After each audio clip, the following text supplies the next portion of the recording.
امین الصلاۃ والسلام علیک یا سیدی یا رسول اللہ وعلی آلک و اصحابک یا سیدی یا حبیب اللہ۔ السلام علیکم ورحمۃ اللہ وبرکاتہ۔ وہ ذکر، وہ نام جو محبت، جو چاہت، جو نور، جو رحمت، جو کرم، جو عطا اور جس کی وفا اللہ خود اپنے ذمے لے لے،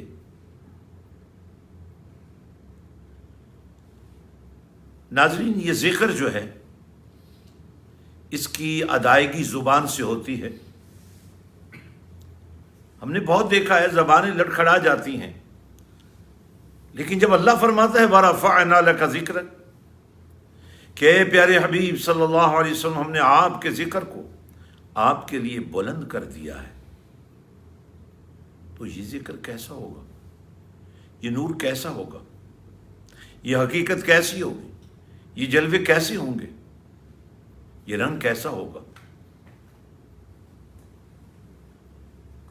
یہ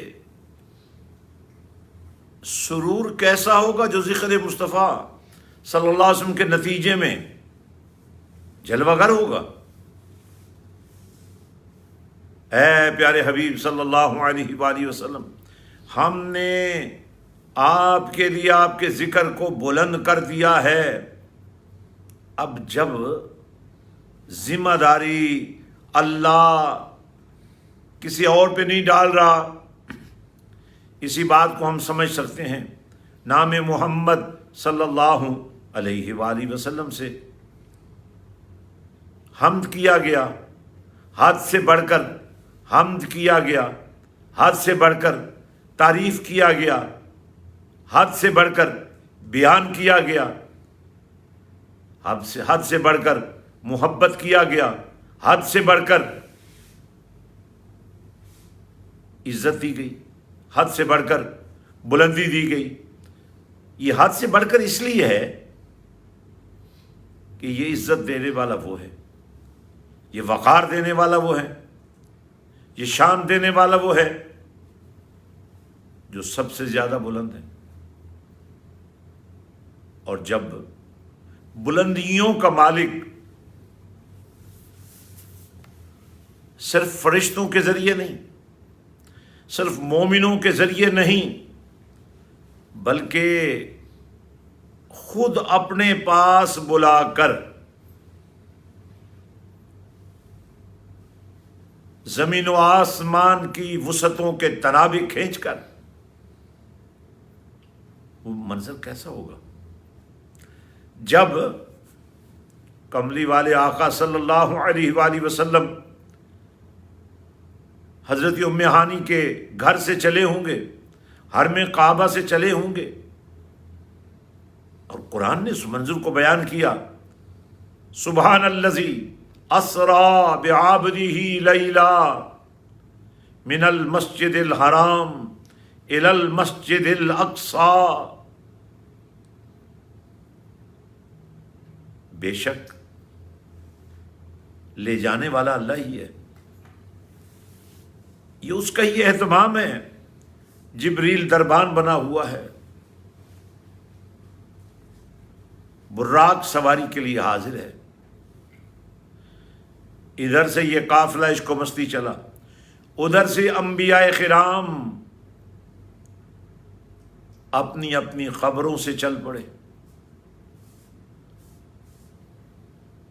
ایک ایسے نبی کا ذکر بھی یہاں کرنا ضروری ہے جو آج بھی اپنے ظاہری حیات کے نور کے ساتھ آسمانوں میں موجود ہے، جناب سیدنا عیسیٰ علیہ السلام والا نبینا، جنہوں نے اپنی قوم کو صدیوں پہلے یہ بتا دیا تھا تم نے میرا آنا دیکھا، لیکن جو اب آ رہا ہے اس کی تو بشارت میں تمہیں دینے لگا ہوں۔ مبشرا برسول یاتی من بعد اسمہ احمد، میں تمہیں بشارت دیتا ہوں آنے والا آ رہا ہے، آسمانوں میں نور بن کے چمک رہا ہے، اللہ کا نام اس شان کے ساتھ لے رہا ہے کہ حمد کرنے والے اس نور کو الف عطا کر کے احمد بنا دیا ہے۔ حد سے بڑھ کر لوگ کہتے ہیں، سو کالڈ علم کے ٹھیکیدار کہتے ہیں، حضرت سلطان باہو نے کیا لکھا ہے سنو۔ سلطان العارفین حضرت سلطان باہو نے جو کملی والے نے فرمایا وہی لکھا ہے۔ قرآن پڑھیے، مبشرا برسول یاتی من بعد اسمہ احمد،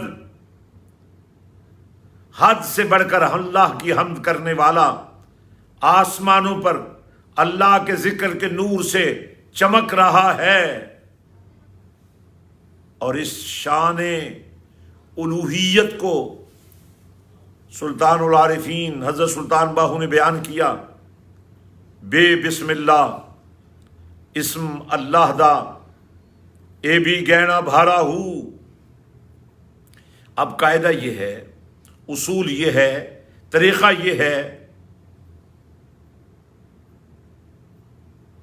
اللہ فرماتا ہے فاذکرونی اذکرکم، میرا ذکر کرو میں تمہارا ذکر کروں گا، تم میرے ذاکر بنو میں تمہیں مذکور کر دوں گا۔ کوئی مر بھی گیا تو میں اس کو اپنے ذکر کے نور کے کرم سے مرنے نہیں دوں گا، اس کی موت کو بھی زندگی بنا دوں گا۔ اور آج آمد مصطفیٰ صلی اللہ علیہ وآلہ وسلم ہے، ذکر ہو رہا ہے نبی رحمت صلی اللہ علیہ وسلم کے تشریف لانے کا، درود و سلام پڑھا جا رہا ہے، مدینے والے آنے والے کریم کا استقبال اس کلام سے کر رہے ہیں۔ طلع البدر علینا من ثنیۃ الوداع واجبت شکر علینا ما دعا للہ داعی۔ ناظرین یہ بات ذہن میں رکھیے، جو ہوتا ہے، جو کرتا ہے، جو ہونا ہے، جو ہوگا وہ اللہ ہی کرتا ہے، لیکن جو اللہ کر رہا ہے، کر دیا ہے، کرے گا، اس پر تو تمہیں اپنی رائے دینے کی اجازت نہیں ہے، اپنے آپ کو اتھارٹی پیش کرنے کی گنجائش نہیں ہے۔ قیامت کا دن لگے گا، شفاعت بھی ہوگی، ایک ایک نبی کے پاس لوگ جائیں گے، ہر نبی یہی کہے گا اذهبوا الی خیری، وہ میں نہیں وہ کوئی اور ہے، لیکن میرے اور تمہارے نبی کیا فرمائیں گے؟ انا لہا۔ اور پھر اللہ کے پاک نبی صلی اللہ علیہ وسلم فرماتے ہیں کہ میں سر سجدے میں رکھ دوں گا، میرا رب فرمائے گا ارفع رأسک یا محمد صلی اللہ علیہ وسلم، پیارے محمد صلی اللہ علیہ وسلم سر اٹھائیے، مانگیے دیا جائے گا، سوال کیجئے پورا کیا جائے گا۔ اور اللہ کے حبیب صلی اللہ علیہ وسلم فرماتے ہیں میں اس وقت تک راضی نہیں ہوں گا جب تک میرا ایک ایک عاشق جنت پہنچ نہیں جائے گا۔ اسی کو سلطان العارفین حضرت سلطان باہو نے اپنے عارفانہ کلام میں بیان کیا۔ آپ فرماتے ہیں اللہ کا ذکر کرنے والا، اللہ کا حد سے بڑھ کر نام لینے والا احمد بن کے آسمانوں پر راج کر رہا ہے، اور اب وہ نبوت کا تاج پہن کر وجود مصطفیٰ بن کر دنیا میں آ رہا ہے۔ اور سن لو، ان کے آنے سے پہلے ہی سن لو، نال شفاعت سرور عالم چھٹسی عالم سارا ہو، حدوں بے حد، کملی والے آ گئے، نام ہوا محمد صلی اللہ علیہ وسلم، حد سے بڑھ کر تعریف کیا گیا۔ اہل کفار نے حضور نبی رحمت صلی اللہ علیہ وسلم کو مزمم کہنا شروع کر دیا، کیونکہ لوگوں نے کہا تم محمد بھی کہتے ہو اور ان پر الزام تراشیاں بھی کرتے ہو، انہوں نے نام ہی بگاڑ دیا۔ اب اللہ پاک نے اپنے محبوب صلی اللہ علیہ وسلم کی حوصلہ افزائی فرماتے ہوئے فرمایا وہ کسی مزمم کی مذمت کر رہے ہیں، آپ تو محمد ہیں صلی اللہ علیہ وسلم۔ حد سے بڑھ کر حمد کیا گیا، حد سے بڑھ کر تعریف کیا۔ وہ حد سے بڑھ کر کیا ہے؟ سنیے قرآن کیا کہتا ہے، یا ایھا الذین آمنوا اذکروا اللہ ذکرا کثیرا وسبحوہ بکرۃ وأصیلا۔ تم کہتے ہو حضرت سلطان باہو نے کیا کیا، داتا علی اجویری نے کیا کیا، تم پوچھتے ہو بابا فرید الدین گنج شکر نے کیا کیا۔ سنو سنو اس آیت کا ترجمہ۔ سلطان العارفین حضرت سلطان باہو فرماتے ہیں الف اللہ چمبے دی بوٹی مرشد من میرے وچ لائی ہوں، نفی اسبات دا پانی ملیا ہر رگے ہر جائی ہوں، اندر بوٹی مشک مچایا جہاں پھلن تے آئی ہوں، جیوے مرشد کامل حضرت باہو جہیں بوٹی لائی ہوں۔ اس کائنات کے سب سے بڑے مرشد تو کملی والے آقا ہیں صلی اللہ علیہ وسلم، انہی کی لگائی ہوئی بوٹیاں تو ہیں جو آج پوری کائنات میں خوشبو پھیلا رہی ہیں، انہی کا لگایا ہوا یہ پودا تو ہے جس کی ہریالی پوری کائنات میں چھائی ہوئی ہے۔ یہی تو وہ سایہ رحمت ہے جو وما ارسلناک الا رحمت للعالمین بن کر اپنوں بیگانوں کے کام آ رہا ہے۔ ناظرین، کچھ بد نصیب ہیں کلمہ پڑھنے والے جو بات کرتے کرتے اتنے الجھ جاتے ہیں کہ انہیں نبی کی بات کرتے ہوئے تمیز ہی ختم ہو جاتی ہے، ولی کا نام لیتے ہوئے تمیز ہی ختم ہو جاتی ہے۔ وہ مریض بن چکے ہیں، وہ اس طرح ان کی پکڑ ہو چکی ہے کہ ان کے منہ سے آداب نام کی کوئی چیز باقی نہیں رہی۔ ناظرین، میرے پروردگار کی عظمتوں پہ میں قربان جاؤں۔ وَرَفَعْنَا لَكَ ذِکْرَکَ، پیارے حبیب یہ تو میرا اور تمہارا معاملہ ہے، ہم نے آپ کے لیے آپ کے ذکر کو بلند کر دیا ہے۔ پہلے تو فرشتے آتے رہے، اہل ایمان پیش کرتے رہے، پھر فرمایا کملی والے اب تم ہی آ جاؤ، دنیا دیکھ لے کہ جہاں کوئی نہیں گیا وہاں تو آ گیا ہے۔ ناظرین، ہماری یہ گفتگو جاری رہے گی، اس عنوان کو ہم لے کے چلیں گے۔ آپ سے میری یہ گزارش ہے، آج پورے پاکستان میں قادیانیت کو کسی کمیشن کا حصہ بنانے کی بات ہو رہی ہے، وضاحتیں آ رہی ہیں کہ بات ہوئی ہے صرف کیونکہ قادیانی آئین پاکستان کو نہیں مانتے اس لیے انہیں پاکستان کے کسی ادارے میں جگہ نہیں دی جا سکتی۔ سوال یہ نہیں ہے کہ قادیانیوں کو جگہ دی جا سکتی ہے یا نہیں دی جا سکتی، سوال یہ ہے کہ وہ موجودہ حکومت کے اندر، وہ موجودہ سیاسی جماعتوں کے اندر، وہ اداروں کے اندر کون لوگ ہیں جو ان کو بار بار امت کا حصہ بنانا چاہتے ہیں۔ یہ مجرمانہ غفلت ہے۔ وزارت مذہبی امور کو بھی اس کا جواب دینا ہوگا، حکومت کو بھی اس کا جواب دینا ہوگا، عمران خان تمہیں بھی اس کا جواب دینا ہوگا کہ تمہاری کابینہ، تمہاری کیبنٹ، انہیں یہ حق کس نے دیا کہ قادیانی تو علی الاعلان آئین پاکستان کو رد کر چکے ہیں، وہ تو مانتے ہی نہیں آئین پاکستان کو، تم نے تو حلف اٹھایا ہوا ہے آئین پاکستان کے تحفظ کا۔ کل جب کرونا کا ایشو ہوا، مشائخ علماء چل کر تمہارے پاس آئے، اتنی جلدی کیا ہے؟ وہ کون سی قوتیں ہیں جو عمران خان کو، جو اس حکومت کو ناکام کرنا چاہتی ہیں؟ قادیانیت ایک سینسیٹیو ایشو ہے۔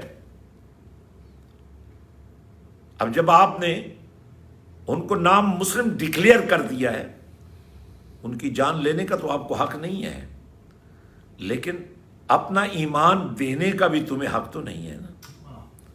تمہیں اپنے ایمان پر تو قائم رہنا چاہیے۔ وہ اپنے جھوٹ پر قائم ہے، تم اپنے سچ پر قائم نہیں رہ سکتے۔ میں تمام وزیروں اور مشیروں کو یہ مشورہ دوں گا کہ اس وقت حکومت کا استحکام ضروری ہے، پاکستان کا استحکام ضروری ہے، پاکستان کے اداروں کا مستحکم رہنا ضروری ہے۔ اس لیے حکومت کو ری ٹریک نہیں ہونا چاہیے، اس ٹریک پر رہیں جس پر چلتے ہوئے تمہاری ہر نسبت رسول اللہ صلی اللہ علیہ وسلم سے جڑ جاتی ہے۔ اور میں ایک آخری بات کہنا چاہتا ہوں، سوشل میڈیا کے کچھ آوارہ پرندے کہہ رہے ہیں کہ جو کافر ہے، جو اہل کتاب ہے،